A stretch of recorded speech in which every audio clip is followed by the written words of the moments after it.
One of the top 3 hunter training institutions is Valhalla. It's so popular that every year countless hunters apply to carry the name of Valhalla on their backs. However, only 1 in every 500 applicants gets admitted to the institution. Now even 150 students graduate with the name of Valhalla. The competition starts on the very first day. Then inside scene of Valhalla is shown where different cubicles are made, and inside each cubicle, a pair of hunters are having a face-off with each other. Valhalla's highest ranking compact instructor named Lee Sangcheol watches the hunters practice from the top aisle. He exclaims that there are a lot of hunter applicants to Valhalla this time. Then the successor of the Yushin family, Yu Minjun, stands aside Sangcheol, and the latter tells him that there are a lot of applicants in the selection process this time. Sangcheol then asks him whether he's here to see his niece. Yu Minjun affirms and says that there are a lot of expectations from Soyeon. Yu Soyeon is a genius born to the Yoshin family, which is one of Korea's top 5 families. She was able to wield mana comparable to that of a high schooler at the age of 10. She was able to add mana to her sword at the age of 13. At the age of 16, she competed against the members of the Yushin family and she came out on top. Sangcheol describes Soyeon from her personal data sheet. Minjun reveals that it is said that she was able to communicate with the Yushin family's guardian constellation. Sangcheol finds it unbelievable. However, Minjun says that's why a lot is expected from Soyeon. The reason why Korea had 5 top families is that each family has 1 guardian constellation associated with it. Normally, a hunter receives a blessing or forms a contract with the guardian constellation. However, the guardian constellations of the 5 top families are different from other constellations. The Yushin family's Sword God, the Jangsan family's Spear Saint, the Choijin family's Dao King, the Osun family's Fist King, and the Dajin family's Bow God. The members of the families received blessings from their respective constellations and were granted more talent and abilities than others. However, Sangcheol comments that there is a huge difference between receiving a blessing and communicating directly. Communicating with a guardian god is like forming a contract with them. Then Minjun asks Sangcheol about his niece, to which Sangcheol replies that Soyeon will start presumably in 30 seconds. Minjun requests the latter to let him observe, and with much pleading, Sangcheol agrees to show him the screen, where it is shown that 17-year-old Soyeon is about to combat 17-year-old Kim Ju-hyuk. Sangcheol observes that they both seem calm. Minjun comments that it seems that Kim Ju knows Soyeon and wants to give up, as her ability is well known. However, Sangcheol says that it seems that Kim Jun doesn't have any fighting spirit at all. Soon Soyeon comes forward, swishing her sword expertly, which makes Sangcheol admire her refined sword capability and fine mana. However, as soon as she ambushes Kim Ju, he swipes her away with 1 blow, and off Soyeon falls to the ground unconscious, and everyone is surprised. Kim Jun is declared the winner. Kim Ju ponders why everyone in that era is so weak. He wonders if it's 300 years in the future. Then a flashback is shown and the scene shifts to the era 300 years ago. In the Tower of Destruction, the god of destruction called Barch severely injures the martial god, Kim Hyan-oh. But Kim Hyan gives Barch a final blow and defeats him, stopping the destruction of the world. Since Barch is the boss of the Tower of Destruction, when Kim Hyan defeats him, the tower begins to come down. Just when Kim Hyan is about to go with the tower, he ponders that he has lived busy working as a hunter ever since he was a child. Just when he gained some recognition and earned some money, his time has come. Should he have brought his disciples all along? Kim Hyan questions himself. He then talks about somebody's unmatchable strength and says that even if his disciples did come, they would have died a dog's death. Soon rubble falls over his head and kills Kim Hyan. 300 years after, Kim Hyan-oh reincarnates as a 17-year-old boy named Kim Ju. Either way, he's quite content in being reborn. Although Kim Jun's body is young and weak, his knowledge from when he was known as the martial god is still intact. If only he could adjust to this body, he believed he would be able to live a life of leisure and luxury. However, a transparent window appears in front of him and shatters all his dreams. It states that in 5 years, a tower of destruction will appear, so Kim Ju must prepare. Kim Ju curses and abuses Barch and says that he should have thrown the ladder in the lava. However, he vows that once Barch appears, he would kill him for good and enjoy a luxurious life. Soon a message appears in front of him, ordering him to reclaim his weapons and memories. In the 3rd floor's 5th room to the right of Valhalla, Kim Jun then searches to find the place called Valhalla. On the 4th day of the top 10 competition, Kim Ju has a face-off with the Osun family's eldest son Seok. Sangcheol thinks that there are more spectators than expected, as the future of all the 5 top families is present there. Seok considers Kim Ju a weakling and thinks that beating the latter would do great for his image. Soon the match begins. Although Seok isn't competitive in literature, strategy, or martial arts, however, his plus point is his amazing physique. He was able to do what others were not able to do without mana, and with a little training, his strength grew exponentially. For that reason, he was called a genius as he didn't require effort at all. When Kim Ju calls him a retard, Seok gets mad with fury and storms at him, calling him a piece of trash. However, Kim Ju thinks that with the body he's reborn with, he won't be able to physically fight off Seok. However, Kim Ju has the technique of martial arts to dodge his opponent's strength and then uses his leg to trip Seok and disbalance him. Seok falls to the ground with a thud when Kim strikes a powerful blow to him, making Kim Ju thinks that he has the ability to observe his opponent. Kim Ju is declared the winner, and he thinks that although his body is weaker than before, he won't be having any trouble hunting monsters. Kim Ju walks away. However, the staff of Valhalla is really surprised by Sayak's defeat, with one member saying that how come the latter couldn't stand the simple move. However, the head of the Osun family, Oh Chulshin, ponders that the fools think that Kim Ju's move was a simple attack because even if his son didn't bother learning martial arts and only cared about his physique, he would easily dodge a fist from any of his peers. This was because Sayak's anger got the better of him and he went after Kim Ju without thinking and used the magic he ever used in order to end the fight quickly. But Kim Ju tilted his head in order to dodge the attack since he thought that Kim Ju would have definitely been hit, so he shifted his center of gravity all the way. Seeking the opportunity, Kim Ju made his move swiftly, showing that he moved faster than Sayak's max speed. This was all part of a plan of the great mastermind Kim Ju, since the moment Sayak went in. Oh Chulshin vows to bring Kim Ju to their Osun family at any cost. On the day of the ranking match finals, Kim Ju has a face-off with the Choi Jin family's second daughter named Choi Arin. The boys go gaga when they see Arin appearing, to the irritation of Kim Ju. Arin takes a position but she refrains to attack first. Kim Ju ponders that at least she tries to grab the situation beforehand. Arin is better than the rest. When Kim Ju charges toward Arin, the latter grabs her sword tightly and bouts of light come out of her weapon, making others wonder whether Arin has mastered the element of change of ability of the Choijin family at such a young age. As Kim Ju comes closer, Arin tries to distract him with her beautiful eyes and then attacks him with her sword. However, Kim Ju is too quick for her and dodges expertly. When Kim Ju attacks her, Arin dodges that attack with her sword and Kim felt that he wasn't attacking a body. Kim then makes her sword heavier for her to carry and then again makes an attack with his fist. Arin is unable to dodge his attack this time and falls to the ground. Kim Ju enjoys victory again. Kim Ju is ranked at the top of the admission list at Valhalla. As soon as Kim Ju comes out of the institute, he's surrounded by reporters asking him to tell his story. Some also want Kim to join their guilds. Kim Ju is so agitated by the mob attack that he gives them all a shut-up call. Because of Kim Ju's behavior towards the guilds, he's in news for his erratic behavior and many consider him a psychopath for turning down the guilds who are offering him great money and benefits. People pass comments on him having no class and having such a temperamental nature, because even if he's immensely talented, he has no backup to ruin relationships like that. Soon Kim Ju's first day at Valhalla arrives and he joins it as a freshman. The teacher narrates the history of Valhalla Institute and Kim is thoroughly bored. Suddenly, he finds himself being watched. When Kim Ju turns in that direction, a student who has been watching him keenly turns away his head. Basically, Kim is here just to reclaim his memories and weapons at Valhalla's Constellation Room, so all he has to do is enter and then leave. After the entrance ceremony is over, classes begin. And in the class of Virtual Combat Simulation Room, the instructor Kim Lee-gun is not very happy about the class distribution, because in the front, Yushin's family Soyeon is sitting while Arin of Choijin family is sitting next to her, while Sayak of the Osun family is in the middle. Now instructor Lee-gun knows that classes are made randomly, but how come 3 geniuses out of 5 are in his class? And then he's about to faint when he sees Kim Ju sitting in the very last. Lee-gun says that he's doomed. However, he calms himself and says that in situations like these, he needs to be very strong from the very start. The instructor introduces himself to the class and then clicks a button. Suddenly, the whole class's scenario changes and it seems that they have arrived at a very different outdoor ambience. Soon, the teacher summons hundreds of orcs and goblins that are about to attack the whole class. However, the teacher encloses his students in a barrier-like shield and the orcs are unable to attack them. The teacher then calls Kim Ju and asks him whether he can tackle the monsters alone. Kim Ju doesn't answer and goes into thinking mode, which elates the teacher as the latter feels that this would lower his ego level of Kim Ju. Lee-gun feels that the students might have heard about the monsters in books or movies but never in person, so it's natural that Kim Ju is terrified.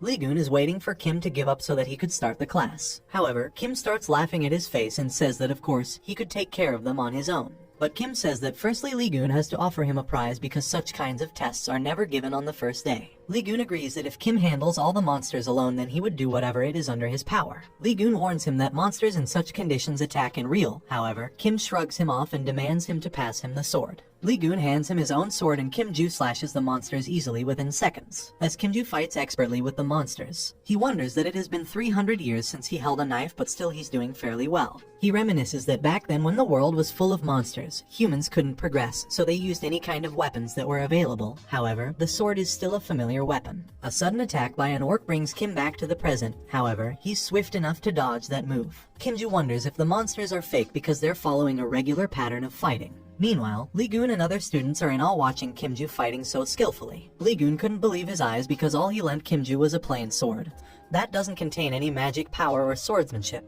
But how could Kim Joo cut anything so easily? Also, the three geniuses of prominent families feel pangs of jealousy while watching Kim Joo. After finishing off the orcs, Kim Joo coolly announces that he wants to get to the constellation room and he hopes that the teacher keeps his promise. The teacher then calls it a day and asks the students to take some rest in their respective dorms. However, Kim Joo is so bored because he thinks the classes are so mundane and long. He wishes he gets what he was here for and leave. He further says that he never thought he would be teaching students as he never went to school before. Kim Joo feels that although the class was a drag, however, he got some information about constellations. Kim thinks that there was no such thing as a constellation in his time. Constellation is a term referred to the transformation of those who establish great fortune into gods. Most of the constellations are involved with hunters as their holy relics, and they gave them special powers. The Valhalla is the world's third largest academy with many relics of constellations. Kim Joo finds anything related to swordsmanship and annihilating monsters useless. He must get to the dorm and start practicing martial arts seriously as his body is on the weaker side. Kim's thoughts are interrupted by Arin, who wants to talk to him. Meanwhile, at the school's office, Lee-gun is having a discussion with Sang-cheol about Kim Joo's abilities, because he feels that he's not a high school student. Lee-gun complains that because of Kim he's gone through embarrassment rather than hardship.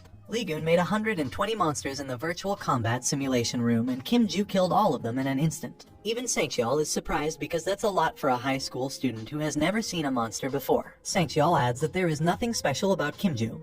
And from his research, he has found out that the latter is an orphan that comes from an orphanage in a dangerous area. Lee-gun doubts Kim to be a forger. However, Sang-cheol denies his assumption because how can a forger dare enter Valhalla and create a scene at the entrance examination? Then Lee-gun informs Sang-cheol about Kim's demand of entering the constellation room. Sang-cheol agrees to take permission from the headmaster to enter from the basement level, as long as they don't go to the restricted area on the 5th floor. After that, Lee-gun expresses his anxiety about handling three geniuses and a moron Kim Joo the whole year, so for his consolation, Sang-cheol discusses an exchange student from the Ventric family, named Rockdal Ventric, in another class. He was kicked out for creating trouble at the British Academy. Lee-gun is a little relieved because he thinks his situation is better than the class next door. Meanwhile, Kim Joo asks Arin what she wants to talk about. She requests him to teach her the skill of swordsmanship. However, Kim Joo says that he has no intention of teaching her that. However, Arin keeps on insisting, but Kim Joo behaves rudely with her and tells her to stop clinging to him and leaves immediately with Arin staring behind his back. Back at school, Kim Joo admits that his current body is better than he expected. Martial arts or whatever it was, Kim Joo cannot do anything because he doesn't have any magical powers. Plus, he is unable to control the mana. However, the problem of magical powers could be solved if Kim Joo finds that thing, and for that, he'll prepare some mana for him. Lost in his thoughts, Kim Joo is brought back to the present by Rockdal Ventric, who calls out to him.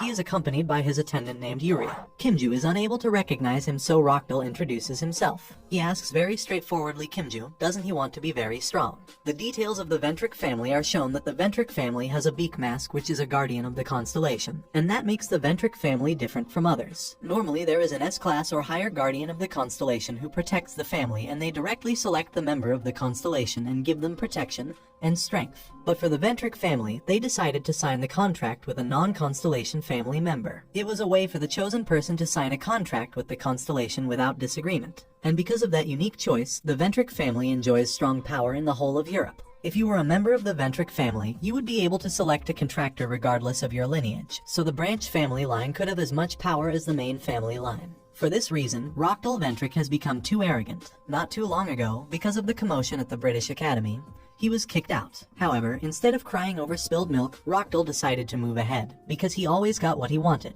So he tries getting Kim Joo on his side. However, Kim Joo calls him an idiot to his face. Both have an ugly spat. Suddenly, Sang-cheol arrives and asks Rockdal to take his seat. Rockdal is enraged. However, the latter reminds him that this is not British Academy, but Valhalla, and everyone has to follow instructions over here. Rockdal stops for the time being but promises Kim Joo that he will approach him again. After the class, Kim Joo is a little disappointed because he didn't get anything related to the constellation room. Plus, the guild members are constantly bugging him to join their guilds despite the ill behavior Kim showed toward them that day. Kim Joo's thoughts are interrupted by Arin, who repeatedly insists he teaches her swordsmanship. Meanwhile, at the higher class of the dormitory, Rockdal breaks a lamp with his fist in great fury. Rockdal sulks how dare a measly orphan insult him. He then orders Yuria to call Desira to deal with someone. He calls Yuria, but she doesn't answer him. So Rockdal grabs her by her hair and menacingly asks her does she still think she's the eldest daughter of the palace family. He threatens her that he would throw her out of their family. He then roughly shoves the poor girl towards the ground and orders her to call Desira. He also adds that there is a son of the Rise family in the 2nd grade. Rockdal wants her to tell Ventric that he wants to see him. Meanwhile, Kimju in his own room concentrates on his meditation. However, he still feels that his body is garbage because it lacks the required stamina, and also he couldn't draw out the required magic. Kimju thinks about the last time when he was heading toward his dormitory. When Arin follows him like a lovesick puppy, Kimju is very much irritated by her and behaves with her rudely. She says again and again to teach her swordsmanship. Kimju is greatly annoyed by her and wants her to leave her side, so he proposes that the cost of one lesson is 10 million won. Arin asks for his phone so that she should save her number in it. That's why it would be easier for her to send money online. To Kim's surprise, she sends him 100 million won. Arin asks him hopefully whether he would teach him. However, Kim refrains from helping her and doesn't accept her money. At present, Kimju wonders how a student could acquire 100 million won. He somewhat feels that if he accepted that money, he wouldn't have to give away all his secrets. But then Kimju shrugs it off by saying that it was money after all, and money wouldn't help him find that thing which he's looking for. So he prepares to head off in order to find the secret vault. Kimju enters a deep dark forest and thinks that before entering the school, he checked it out in advance, but most of the notes that were hidden 300 years ago were destroyed. According to the research, there should be 4 notes, but it's more than likely that there are just 3 left. Kim has information that the notes are hidden in the mountains of Valhalla. Kimju uses some of his power to find out the location of the notes by sensing the marble that responds to his magic. Soon a bright spot emitting light appears and Kimju finds the place for digging. However, his body is so weak that he's unable to dig even a few centimeters into the ground. Kimju regrets that if he knew about his limitations earlier, he would have buried his notes in a shallower place. However, Kimju was forced to bury his notes because of the Tower of Destruction 300 years ago. At that time, the world was on the verge of destruction and there was no room for Kimju's riches, so he made notes and put them here. Kimju hopes that the contents inside are all safe. After digging several hundred feet deeper into the ground, Kimju is successful in obtaining his notes. He finds a huge keyhole in which a regular key wouldn't fit. For that purpose, Kimju creates a string of magic and forms it into a key. He is able to open the flap, and again several feet under the ground is buried his gold, and riches all glittering and inviting. Kimju is relieved to find his money so that he doesn't have to worry about and look for that particular thing he's looking for. Suddenly, he finds some storage stones among the gold pieces. In order to maintain the notes, he puts some magic into them, so the day he has to use them has finally come. So he holds one of the storage stones and feels energy flowing inside him overwhelmingly. Kimju is unable to decide how much gold and jewelry he should take back. Soon Kimju is sitting inside the Valhalla Academy and stretches out because he feels really tired after all that digging. He feels that if he really thinks he's going to make a note in the future, he must be insane because all his muscles are aching from that deep digging. Arin pops up and begs him to teach her swordsmanship, making Kimju ponder that she isn't letting go at any cost. However, according to the information he found out when he reincarnated, that among the top 5 families, the Choijin family that includes Arin Choi is probably a family that practices swordsmanship, so she's asking only him persistently as she could learn more from his family. Arin says that she wants to learn only from him because she has never seen anyone wield a blade better than him. Kimju then asks about her father, who's the head of the Choijin family. He must be better than Kimju with the sword. However, Arin Choi denies it. Soon Lee-gun barges in and asks Kimju to follow him to the teacher's room. He adds it's about what Kimju asked him the last time. Lee-gun doesn't want to reveal the constellation room in front of Arin. Excitedly, Kimju follows Lee-gun. Before leaving, he tells Arin to come to the training grounds at 6 a.m. the next day. Lee-gun tells him that Kimju's access to the constellation room has been approved. He'll just have to go to the basement floor. However, he's not allowed to enter any floor lower than the first. Kimju agrees, so Lee-gun advises him to go that night. Lee-gun is relieved that Kimju didn't create a fuss about not being allowed to enter the second floor. In fact, he thought that Kimju wouldn't accept. Anyways, they plan to go to the constellation room that night. The following night, Lee-gun takes him to the constellation room, which is considered the treasure of Valhalla. Kimju exclaims that the security is tighter than the main gate. Lee-gun says it's because the constellation room is very important. Important enough to make Valhalla Academy one of the 3 greatest academies in the world. Kimju observes that its exterior walls except the entrance are also covered with all sorts of magic. Kimju then asks the forbidden question from the teacher that how one might barge to the second floor, and for that something criminal has to be done.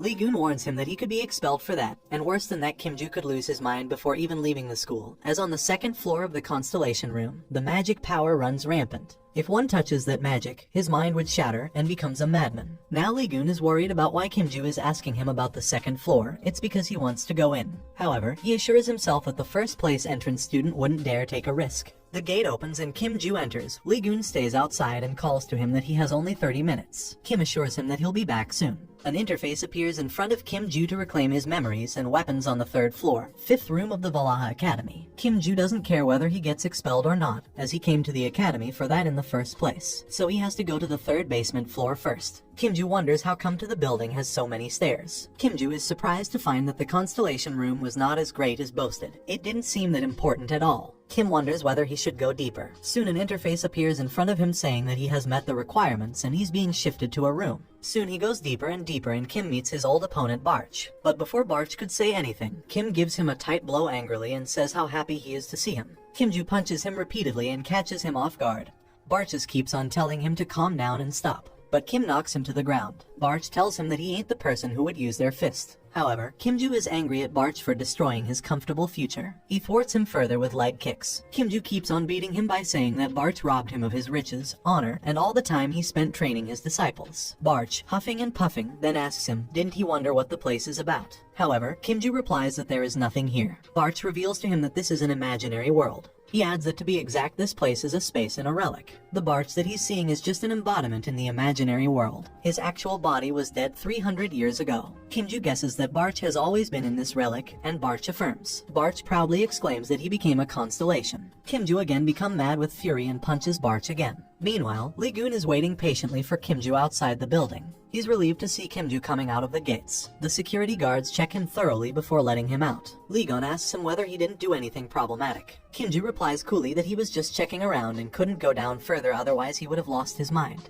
Lee-gun believes him and instructs Kim to go home. While Kim's walking, he remembers his chat with Barch earlier. He told him that he doesn't care that Barch became a constellation. All he wants is to know if he was the one who popped the transparent notification window. When Barch denies it, Kim again charges to punch him, but Barch pleads that he's telling the truth after he got killed 300 years ago by Kim-ju. He's inside the relic without any power. Kim insists on knowing who actually sent the notification. Barch reveals that even he got that notification too, to contact the reincarnated Kim-ju and got his memory back. Barch continues that thanks to that a suspicious person emerged and he wonders if it was his work that made him the owner of the Tower of Destruction. Kim repeats that it was that man who sent both of them notifications, but he inquires who is that person. However, Barch couldn't remember because his entire memory of that part is gone. Also, he adds that once the memories are gone, they almost never return. Barch then asks Kim-ju about his notification and the latter replies that it stated about reclaiming his memories and weapons. He couldn't read what was below because it was censored by squares. However, Kim-ju doesn't remember losing any memories. He still has the memories from the tower. However, Barch suggests that maybe memories haven't returned to Kim yet, since he has found his weapon. Memories will return as well, slowly and gradually. Kim-ju is surprised when did he find the weapon. Barch replies that this space is the inner world of the 4 weapons and village swords that have become the relics. Barch says that he became the constellation because he used the village sword as a relic. At present, Kim-ju is returning home and he wanted to destroy his village sword and leave. But no matter how weak it has become, it's reluctant to leave Barch unattended, who was once called the King of Destruction.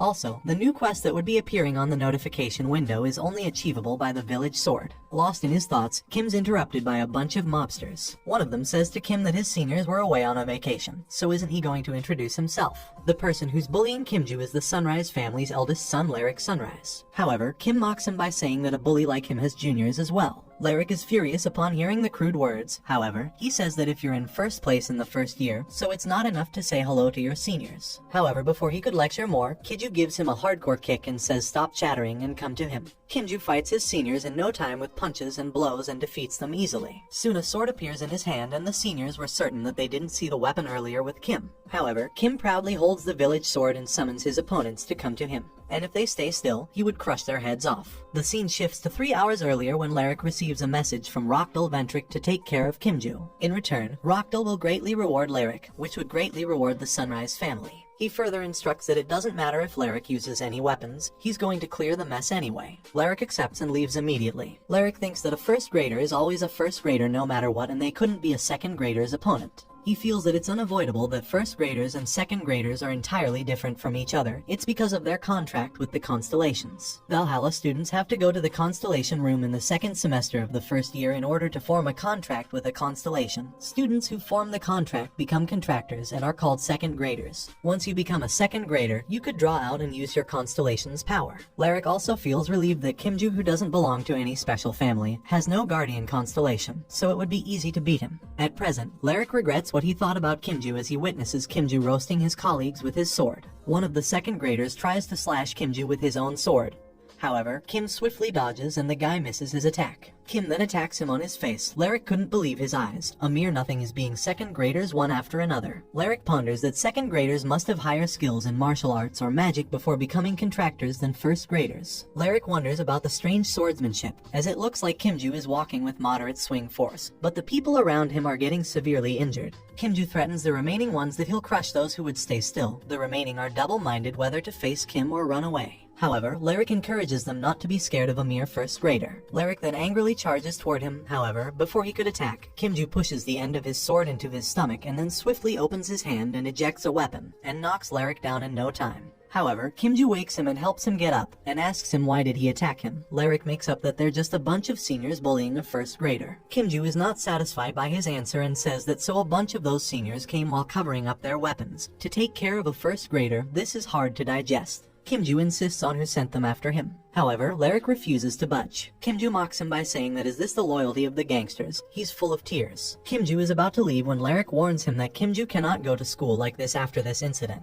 because even if he's a first grader, he would be expelled. However, Kim is least bothered and says that isn't what people will spread. If you tell them the story about this fight that several second graders came up to beat the first graders but were swiped clean, if that story got out, it would be the second graders who will be embarrassed. Kimju smirks and says think wisely if you want to go back to school and join a guild. With that, he coolly walks away. Meanwhile, Rockdale is waiting for the phone call from the second graders with a triumphant smile. However, Lyric calls him and says that he's taking the job off his hands. Rockdale couldn't believe his ears, but Lyric relates to him everything and warns him that stay. Rockdale confronts him that just a while ago, when they were talking, Lyric was so confident. Lyric doesn't talk much and decides to hang up, but Rockdale pleads no. Rockdale then suggests reporting Kim to the administration because of the ruckus he caused and the people he hurt. Rockdale adds that if there are still some visible injuries, doesn't that mean that they have solid evidence against Kimju? Rockdale promises Lyric that if he's able to hand Kimju to the administration, he would still pay him the full amount. Not only that, Rockdale says that he would convince his family to fund Lyric. However, Lyric refuses to accept the offer because even if the Ventric family promises to fund him, he won't be able to recover his lost honor. With that, Lyric hangs up. Rockdale is so mad with the fury that he smashes his phone to the ground. Rockdale then asks Yuri whether she has contacted Disara. Yuri replies that she has informed him that Rockdale wants to meet him in person, but since he's far away, it'll take time for him to reach here. Rockdale irritatedly remarks about Disara's whereabouts. The scene shifts toward the Aripia Academy in Mexico, and a lad who was involved in a fight before receives a message and exclaims that someone wants to meet him in Korea. The lad's name is Disara Ventric. His face is marked with many scars and wounds, depicting him to be an aggressive gangster. Disara reads a message from Rockdale to swiftly come to Korea to take care of a person named Kimju. Rockdale entices him with an already prepared reward, and Disara's eyes begin to shine as there wasn't anyone he could ask money from after being chased out. The next day at 6 a.m., Kimju reaches the training room and is surprised to see its humongous area. He ponders that it is big because the school's size is already big. The training area entices Kimju to take a jog. However, a voice from Barge alarms him and Kimju asks him from where he's speaking. Barge replies that he's currently in the sword that has been sealed. But why Kim is so surprised? Kim replies that he's surprised that why Barge still hasn't been able to escape because then he'll have to beat him up and drag him back there again. However, Barge replies in dismay that it's nothing like that, so Kim needs not worry. Kim replies that in that case, everything is okay. Kim then asks Barge about the sword and whether it's okay, as the sword is currently declared an artifact and is kept in Valhalla. Barge says that there is nothing to be worried about because the original sword is with Kim while Barge replaced it with a replica. However, Kim inquires him when did he learn to make the replicas. Barge replies that we gained consciousness. He had lost all his strengths. However, he knew to make replicas since the very beginning. That he doesn't know from where did he acquire the ability. Soon Arin Choi arrives and Kim tells her that they will start by improving her stamina. He makes her do some stretches and explains that if she improves her stamina, the better she can absorb mana and easily control it. Kim thinks that it's the basis for improvement. However, he feels that the current method of training is weird. They're investing everything into mana before stamina improves. For a reason, even Choi Arin possesses a lot of mana, she only has the stamina of a sword-wielding student. Choi is done with stretching, so Kim says now her real training begins. He makes her do push-ups, then sit-ups, and then makes her exercise with dumbbells. Arin is exhausted after all the rigorous training. However, Kim says that the training has just started. Kim condemns her to get up as she still has 20 kilometers of running, and Arin is about to get a heart attack. The next day, Kiju wonders whether Arin was feeling okay because the previous day they did heavy exercises. Soon Instructor Lilia arrives and announces a simple written test. She says that she briefly explained that on the first day, she informed them to self-study a bit on dimensional monsters. So that day she would be testing them on the knowledge of dealing with an individual monster. Soon everyone gets bussed with the test. However, Kim finishes his test on time. The time's over and the test papers are collected. Teacher Lilia says that the test taken today won't be added to their overall score. However, it would be used to measure their ability for the next class. She concludes the session that in the next class, they would start their official lesson in the virtual combat simulation room. Meanwhile, Barch whispers in Kim's ears that is he sure that he could write answers like that. Kim's surprised that Barch has been observing him. The latter affirms and says that since has nothing else to do. Kim says that he wrote the answers the way he knew them. Meanwhile, at the first year's teacher's lounge, Instructor Lilia is checking the test papers. And as soon as she reads Kim's paper, she shakes with fury and asks how could he dare call these crap statements for answers. Instructor Ligoon enters the teacher's lounge carrying a mug of coffee. He sees Lilia checking test papers, so he inquires her whether she's marking his test papers. She affirms and says that she's preparing for the next class's simulated fight. She told the students to study about the monsters. After that, she made them take a simple written test, and as expected from class which has students of popular families, they all did well. Lagoon is relieved and says that he should be going. However, Lillian blurts out Kim's name loudly and says how can he say that the answer is Rapper 1. It was so sudden that poor Ligoon spurts out the coffee he was drinking. Hesitantly, Ligoon asks Lillian whether Kim didn't put any effort into the test. The teacher replies that it's not about effort, he's just mocking the class at the moment. A frantic Ligoon asks whether it's really that bad, and Lillian says that the matter cannot be overlooked. Lillian decides that in the next class, she would show him the paper and teach him thoroughly that monsters cannot be taken care of that easily. A week later, the whole class is at the Valhalla virtual fight simulation room. Lillian says that she has graded and brought back the tests, and most of them did very well. She then calls out Kim Ju's name to come forward. She then throws his test paper to him and says what he has written is totally illegible. He has secured 0 marks and the teacher asks Kim whether he took the test properly. Kim insists that he did take his test seriously. The teacher then reads the first question, what's the best way to take care of rock goblins? The answer that Kim wrote was to shank it in its stomach. The teacher slaps her forehead. The second question is when you find 8 jungle goblins coming towards you, what steps you would take? Kim reads that starting from the ones that are charging towards one should stab each one by one and send them to hell. However, the teacher finds his answers outrageous and bellows that even if he acted like he studied a bit of strategy, the teacher says that according to Kim, a rock goblin is overcome by shanking. However, a rock goblin's defense is B+. It means that a normal sword aura won't damage it at all. However, according to Kim, using a sword against that type of monster can be intimidating. However, Kim replies coolly that it can be done and it's all over in one huge strike. However, the teacher thinks that even Kim's ego is boundless. The teacher says that since Kim is confident in his answer, so she would provide him with an opportunity. The teacher starts the simulation and gigantic goblins appear around Kim. The teacher challenges Kim that if he kills all the monsters in one go just like he wrote on the test, she would regrade him. Kim on hearing this agrees with the teacher and puts the test paper in front of him. Soon Kim enters a forest-like simulation and meets a giant and ugly goblin. Everybody observes how bravely Kim faces the goblin. The teacher ponders that he has killed 120 goblins summoned before, so she's sure that Kim Ju's talent is the real deal.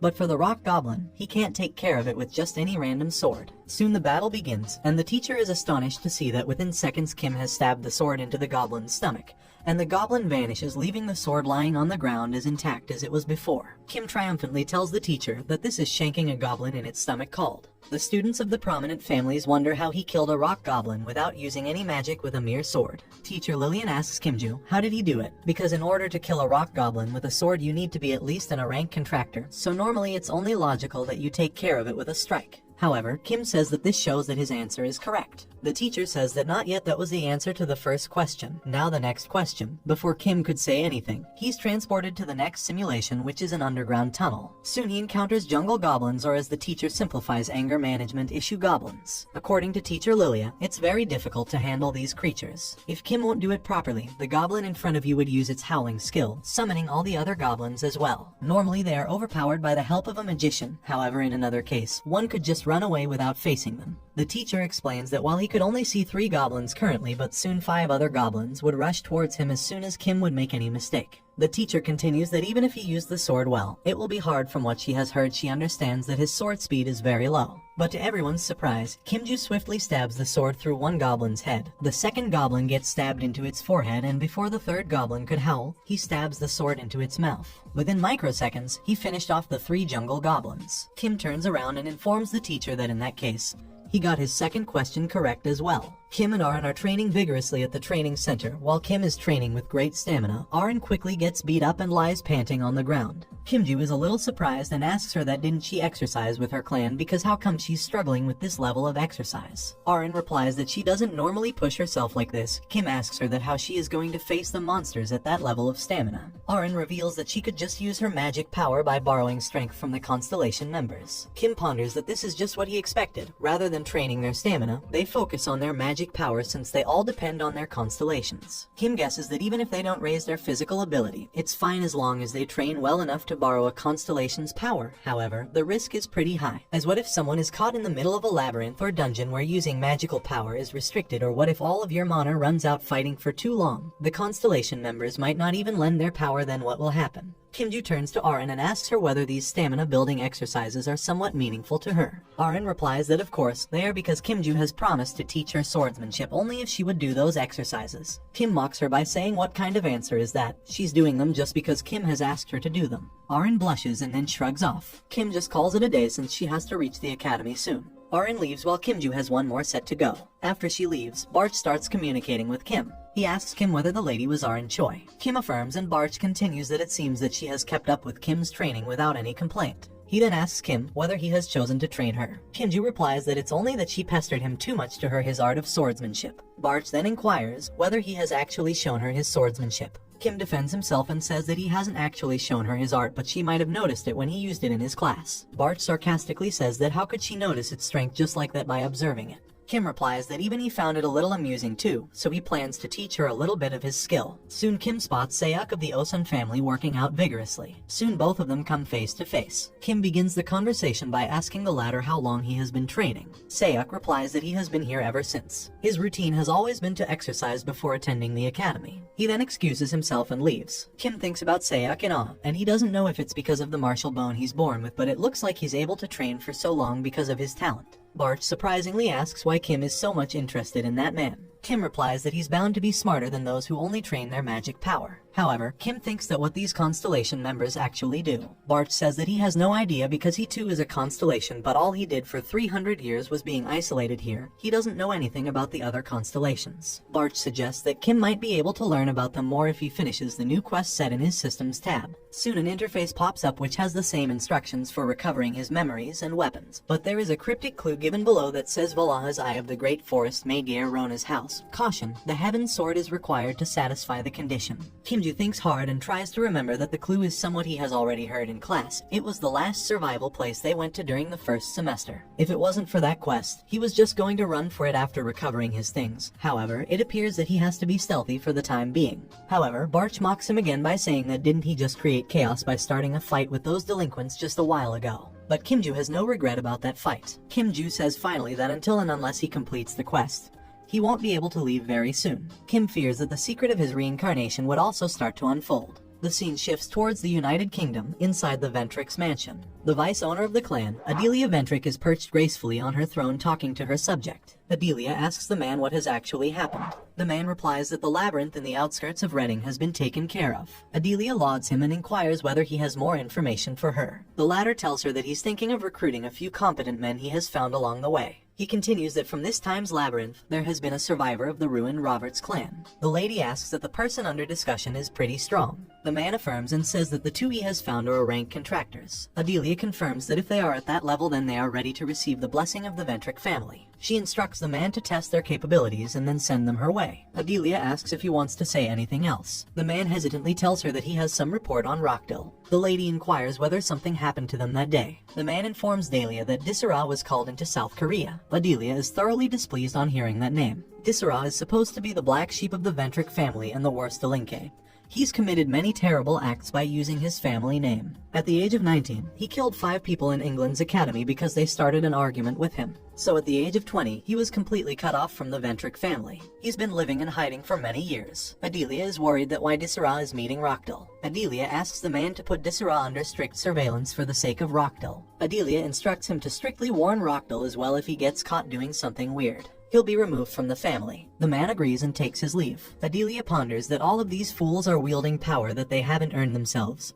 Such power isn't meant for trash. Adelia says that all that power is for her alone in the end. The scene shifts toward the classroom where the teacher is giving the class lesson about an evildoer. He explains that it is mainly used to describe people that use the constellation's powers for evil purposes. Usually, they operate alone, but sometimes they work for some organizations. Among those organizations, the most notorious one is the One God Group. The teacher goes on and on with the lecture while Kimju is thoroughly bored. He thinks about his body getting stronger and stronger day by day because of those training sessions. However, his body also has a talent for utilizing mana. Although it's not on the level of a genius, it's much better than his body before reincarnation. However, still, he's unable to understand why, no matter how untrained this body was, why it was in a bad condition. When he did Kai sessions on the first day, he was just barely able to finish since he had less mana than a normal person. The body's physique was so bad that with just a bit of shoveling, he already felt like passing out. Kim guesses that something might have happened in the past, but it's no point stressing out at the moment. Out of nowhere, Soyeon passes a note to Kimju that states, "Hey." Kimju is irritated. Later, Teacher Lee-gun announces that the following weekend they would be allowed to leave the premises. However, the students that are planning to leave must submit an application separately. Kimju also submits an application for the reason of taking a walk outside the premises. Barch confirms with him, and Kimju is about to say something when Soyeon calls him from behind. When Kimju turns to her, she gets so nervous that she starts stuttering. It's like she wants to say something, but she is too hesitant to ask. This irritates Kim to the core. He chides her to speak up quickly as he has to submit something very important.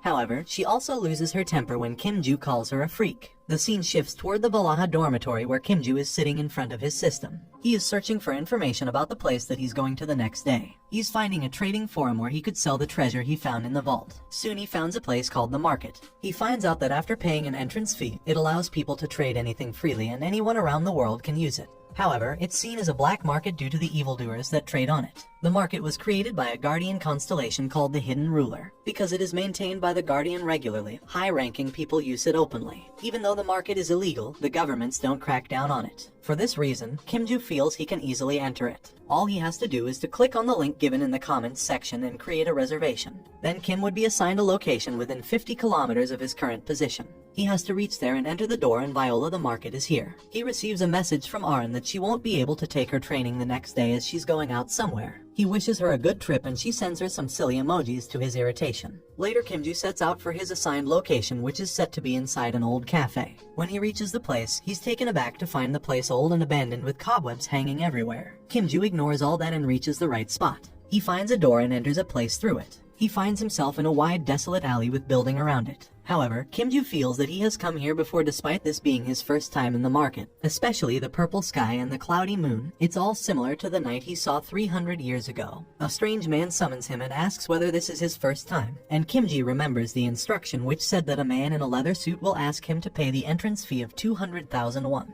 Kimju pays him the money and now he has only 30,000 won left.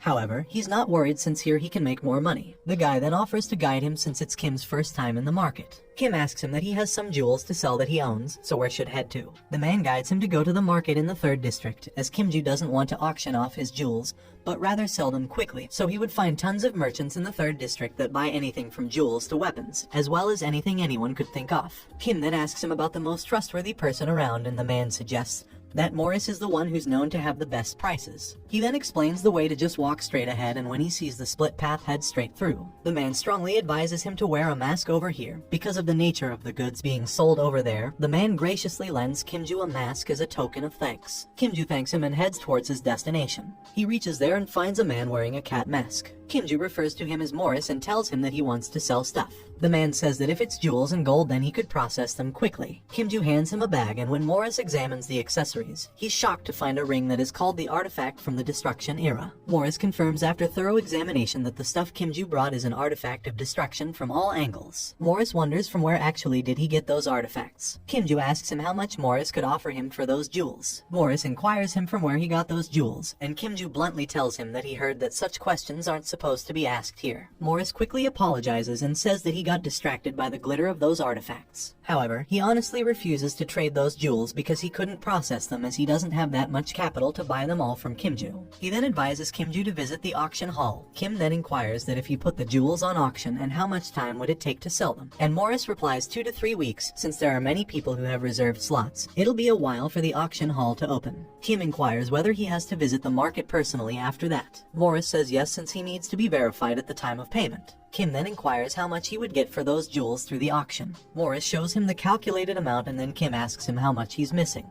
Morris explains that the calculated amount is just an estimate. However, in an auction, it would be a completely different story. Morris says that even if he sold everything he has, he would still be able to bat 3/4 of the artifact's worth. Kimju agrees to take 3/4 of the total worth. Morris is surprised because although the artifacts of the Destruction era sell at a very high price due to their age, there's another very big reason. It's because of the constellations. The constellations that started to appear at the end of the era weirdly reacted well to those artifacts of that age. Bisu of that a powerless regular human was able to create a contract with those S-ranked constellations. Morris adds that he is known as the Alchemist's Zone and is still a contractor. Morris thinks that those artifacts are completely real because of the mana that flows through them, and that is the magic from the Destruction era that still lingers on them. Morris is elated because there are a total of 8 artifacts and he was able to get hold of one of them for such a little price. A strange masked man stands in front of Morris. Soon Kimju's money issue is solved and he traces his way back to the cafe. Kimju is elated that he just took 8 rings from the vault, and just by selling one he received a whopping amount of money. Soon he receives a call from an unknown person, who introduces herself as an instructor at Valhalla. She invites Kimju to join her for lunch and asks her to come in front of the training room, and lunch would be her treat. Kimju wants to reply, but before that, the caller hangs up the phone.